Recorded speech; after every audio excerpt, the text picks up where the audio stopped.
New year 2025 साल 2025 में इन आदतों को करे बाय बाय, जीवन में लौट आएगी खुशियाँ। साल 2025 की शुरुआत हो चुकी है। आज नए साल का पहला दिन है। ये नए साल का पहला महीना है। नया साल हमें खुद के भीतर कुछ नए बदलाव लाने का मौका देता है। साथ ही नए साल पर हम अपनी कुछ बुरी आदतों को छोड़ देने का भी संकल्प लेते हैं। ज्योतिष शास्त्र कहता है कि हमारी आदतें हमारी जिंदगी को गहरे तौर पर प्रभावित करती है। यही ही जो नवग्रह हैं, इनकी एनर्जी और प्रभाव को भी हमारी बुरी आदतें प्रभावित करती है। ऐसे में अगर बुरी आदतों को छोड़ दिया जाए तो सभी नौ ग्रहों की कृपा और आशीर्वाद मिल सकता है। नौ ग्रहों की कृपा और आशीर्वाद से जीवन में खुशियां और सुख समृद्धि प्राप्त होती है। ऐसे में आइए जानते हैं कि वो कौन सी बुरी आदतें हैं जिन्हें साल 2025 में छोड़ देने पर सभी नौ ग्रहों का आशीर्वाद प्राप्त होता है। अगर आप झूठ बोलते हैं तो सूर्य देव और बुध ग्रह की एनर्जी नेगेटिव हो जाती है, क्योंकि सूर्य को सत्य, आत्मविश्वास और सफलता का प्रतीक माना जाता है। वही बुध बुद्धि और संचार के कारक कहे गए हैं। ऐसे में दोनों ग्रहों की नेगेटिव एनर्जी आपके जीवन में असफलता लाती है। इसलिए नए साल में सच कहने की आदत डालें। ऐसा करने से सूर्य देव और बुध ग्रह प्रसन्न होते हैं और आशीर्वाद देंगे। दूसरा, गुस्सा करना छोड़। ज्योतिष शास्त्र कहता है कि गुस्सा करने से मंगल और शनि कमजोर होते हैं। ज्योतिष शास्त्र में मंगल को साहस और शनि को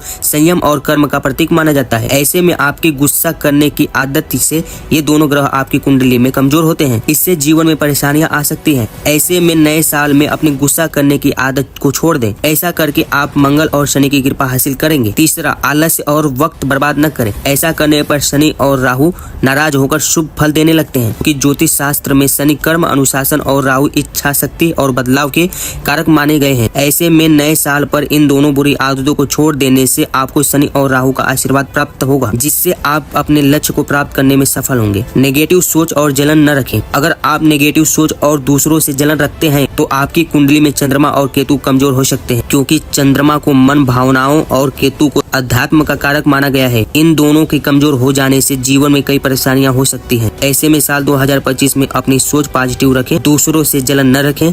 ऐसा करने से आपको चंद्रमा और केतु का आशीर्वाद प्राप्त होगा।